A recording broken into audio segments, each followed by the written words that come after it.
Alright guys, welcome back to the channel. Thank you for checking the video out today. We have more PlayStation news, rumors, and leaks to go over and cover today. So as always, before we dive into these topics, if you end up enjoying the video or finding it informative, be sure to leave it a like. And if you are new here to the channel, please consider hitting that subscribe button as well. We're starting here with a small update on the long-rumored Metal Gear Solid movie. So reading from PlayStation Universe, it says the Metal Gear Solid movie still hasn't really gotten off the ground yet, but Oscar Isaac, who is attached to play Solid Snake in the project, is very keen to make it happen. Speaking with Comic Book, Isaac described Metal Gear Solid as his favorite video game and made it clear that he's not giving up on the movie despite nothing have been set in stone yet. Oscar Isaac says, "We want it to happen. Be excited. What's the script? What's the story? What's the take? But hopeful that comes to fruition because there's so much potential for that. It's an incredible game. It's my favorite." Deadline reported last year that the Metal Gear Solid film was finally getting somewhere after Kong Skull Island director Jordan Vogt-Roberts was attached to helm the project, and the director previously shared some artwork on the film, giving us an idea of what it could look like. Back in March this year, Isaac said that movie makers are searching, like Solid Snake, for the film's story, and that still seems to be the case. In related news, Konami is rumored to be working to revive the Metal Gear Solid game franchise, and part of this involves not only a Metal Gear Solid 3 Snake Eater remake, but also remasters of previous series installments. So there you go, there's your small update from Oscar Isaac on the Metal Gear Solid movie. Unfortunately, it sounds like not much progress has been made, but he still sounds pretty passionate about playing the role of Solid Snake. And I think that he'll likely make a really good Snake, but there's no doubt that this is a movie where they have to get the story and the script right. And so I don't mind if they want to take their time. I just want them to make sure they get it right.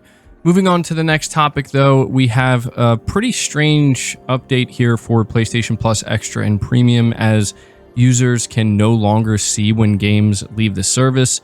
Coming from PlayStation Lifestyle, a stealth change made by Sony has removed the ability to see PS Plus Extra and Premium games expiration dates. The issue was first highlighted by Twitter user PS5 Play and Push Square, who noted that while the last chance to play tab is still in its place to warn users which games are about to leave the service, we can no longer see the exact dates when the games will be removed. It's unclear if this was a deliberate change or yet another PlayStation Store glitch that Sony will quietly fix, if enough people kind of cry out about it. So this is something that I just don't know why Sony would do this intentionally. I want to hope it's a glitch or a bug and it'll be fixed quickly, because if it is intentional, it's only serving to hurt anybody who is subscribed to PlayStation Plus Extra or Premium, or anybody who is thinking about it.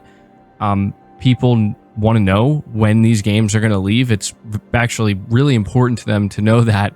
So yeah, I hope that this doesn't stay like this, but I will be sure to update you guys when we get new information. Again, very kind of strange move if Sony's doing this purposely. Next up, we're talking about the potential for Parasite Eve being revived for PlayStation. Reading from PlayStation Lifestyle once again, it says Square Enix recently filed a trademark that has fans hoping for the revival of beloved PlayStation series Parasite Eve. The action role-playing horror video games have not seen a new entry since 2011, but that hasn't stopped fans from keeping fingers crossed for a new game. Speculation suggests that our prayers might end up being answered. So what's this trademark for? Something called symbiogenesis. As pointed out by Gamatsu, symbiogenesis is described as the merging of two separate organisms to form a single new organism. This concept formed the basis of 1995 novel Parasite Eve, which later turned into a series of video games for PlayStation platforms by none other than Square Enix. This theory could be a bit of a stretch, but the series' cult following refuses to let go. Back in 2018, Square Enix filed a fresh trademark application for Parasite Eve, but nothing came out of that development. The first game in the series launched on the original PlayStation in 1998, followed by Parasite Eve 2 in 1999. The last game in the series, titled The Third Birthday, released for PSP in 2010. So I did see some people kind of mentioning this during my podcast yesterday, because I think that's when this news came out. And so, Yeah, I can't say that I have any experience with Parasite Eve, but I have heard very good things about it, and I have certainly seen many fans just, really hoping to see this series come back, in a significant way or in any way, really. And so right now, it really is too ambiguous and too early to tell if this has anything to do with Parasite Eve, but I can certainly understand why fans are looking at this and thinking to themselves, I think this might be what we want it to be. But I will also caution you to take it with a pinch of salt. Obviously, we're going to have to wait to get more information. So let me know your thoughts about that down below. Next up, we have some very good news for Silent Hill 2 Remake. Obviously, this was announced recently, and people are wondering, when can we expect it to release? Reading from WCCF Tech, it says Bloober Team's president has revealed a few important details regarding the development of the Silent Hill 2 Remake that was announced recently during Konami's latest broadcast. Some interesting tidbits of information came from this, such as the fact that the game was developed back in 2019 and the company behind the funding of the project. This was revealed by Bloober Team's president during the GPW Innovation Day. There, the executive revealed several facts about the development of the remake. The most noteworthy of these is the fact that the game has been in development for 3 years and has recently reached the late stage of development. Currently, the team is working on polishing various elements. The timing certainly is important, as Konami announced during this time that the console gaming sector was still an important asset to them, and it also wouldn't be surprising if this were the game that was supposed to be released in 2021 but was internally delayed. Speaking of which, the president also stressed that the game's release date largely depends on Konami. While nothing regarding a release date has been made known yet, the president believes that the Japanese company will share some information regarding the subject soon. Finally, Bloober Team's president also revealed that the Silent Hill 2 remake budget was entirely covered by Konami itself, probably as part of their partnership that the two studios have entered. Additionally, he revealed that the team is already receiving funds for completing various key milestones. If successful under the contract, they will also start earning extra money from the game. The team expects Silent Hill 2 Remake to sell at least several million units. So yeah, it really sounds like things are going well there between Konami and Bloober Team. And, I know a lot of us have been very skeptical of Bloober Team, but I do think that this is an opportunity for them to really prove themselves.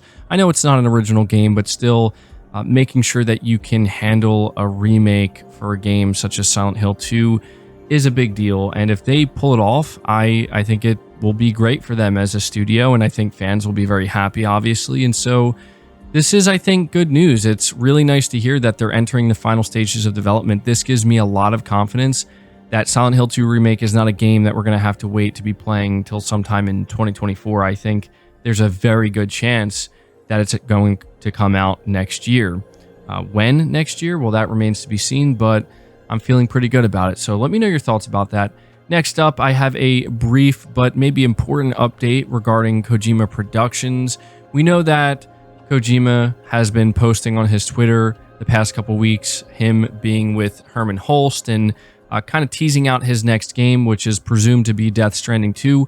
A lot of PlayStation fans thinking, okay, he's clearly getting ready to reveal something PlayStation related, very likely again, DS2, but he posted out today a picture of himself with none other than Jim Ryan, and this, again, is just kind of adding that much more fuel to the fire that clearly Hideo Kojima is getting ready to announce the next PlayStation exclusive from Kojima Productions. Now, whether or not that's going to come in the form of a PlayStation show, very difficult to determine, but I think as of right now, people are assuming it's going to be something for the Game Awards, and that could be the big thing that PlayStation decides to give Jeff Keighley for the Game Awards. We know that there's going to be a ton of viewership for that show.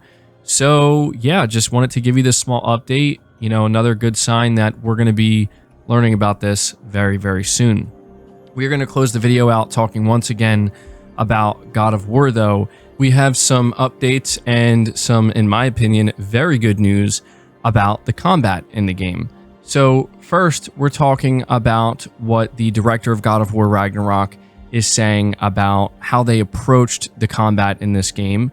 Reading from Gaming Bolt, they say 2018's God of War has to be one of the most radical reinventions we've ever seen for a gaming franchise, and the fact that it managed to do so while also feeling very much like a sequel to its predecessors and do it well only makes it that much more of an impressive accomplishment. Obviously, God of War Ragnarok, as a direct sequel to the 2018 title, is less concerned with reinventing the wheel, and in a recent interview with Games Radar, director Eric Williams spoke precisely about that. So this is what he went on to say. Sequels are not always going to be as major a step. They're going to be refined, and they're going to be a continuation, especially in the story space. It would have taken us forever to rebuild the whole game and then take on that story. If you liked the reboot, we'll give you that. We're also going to do a lot more refining. Williams also gave a few examples of mechanics that Ragnarok brings over from its predecessor and refines them further, including Odin's Ravens and Nornir chests. Of course, the game's combat has also made several tweaks and improvements to offer a more fleshed out experience. So again, he continues by saying the Ravens, for instance, I think you're going to be surprised when you see that it's been its own story with its own culmination at the end of the game. Even the Nornir chests, we talked about those in a bit of a different way to think about how and why they're placed where they are, and we try to acknowledge it all so it makes sense within the world.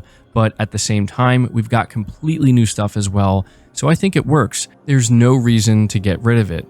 So I wanted to highlight this for you guys because I think that Eric Williams is somebody, he's pretty quiet. He hasn't been talking too much. I'm sure he's, exhausted. I'm sure the entire team working on Ragnarok right now is exhausted, and they're still very much, just waiting for launch like everybody else. But it is nice to hear from him, and I agree with what he's saying here. I think that this is one of the things that's going to make Ragnarok so great, is that everything we got in God of War 2018 that we considered so great is obviously going to be there, but they've had all this time to, as he points out here, just refine it, right? Refine it, make it even better, and just push it even further. And this is frankly what does get me so excited about God of War Ragnarok. But the final thing I want to leave you guys with, and this gets me the most excited, because it sounds like Kratos is at full power once again, and we are going to see a much more brutal and violent version of Kratos in Ragnarok. Reading from PlayStation Universe, it says, God of War Ragnarok's combat designer has revealed that the upcoming sequel will be a far more brutal and bloody affair than its 2018 predecessor. This is what they had to say. We've increased the level of brutality in God of War Ragnarok considerably, and I think that's something that makes certain aspects of the game more fun. In God of War 2018, when you get the Blades of Chaos, you don't get many chances to see these weapons do the kind of things that they did in the classic God of War. The way they took down enemies was very brutal, and that is something that we wanted to bring back in God of War Ragnarok. So the system that allows you to stun the enemy and grab them with R3 to execute them is much more brutal now, and uses much more the axe and the Blades of Chaos to perform the executions. So yeah, I just had to be sure to highlight this, because honestly, I think a lot of people are going to be really excited to hear this.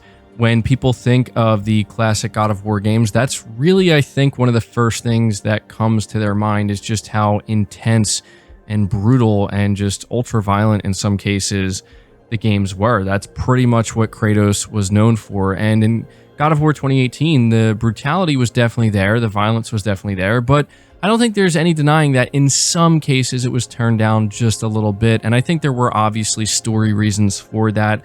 The Kratos that we're seeing in God of War 2018 and Ragnarok is a different Kratos than, who we saw in the classic games. But, if there's something that I want to let you guys know about that I read when it comes to the previews of Ragnarok, is that Kratos and Atreus have been training for the past 3 years, and when we see them in God of War Ragnarok, they are, they're in peak form here, especially Kratos. He's at full power, and it just sounds to me like we are going to see Kratos once again kind of, reach his true form that we haven't really seen in quite some time. And that gets me really excited here. So if you're somebody who was hoping that they were going to turn up the level of brutality and violence that we're going to see on display while playing as Kratos, well, I think this will make you happy, because that's exactly what they're doing. Anyway, that's going to do it for the video. I hope you did enjoy it. I hope you did find it informative. Again, if you did, be sure to leave it a like, subscribe if you're new, hit the bell notification icon, and feel free to share this video out on top of all that. But until next time, guys, take care.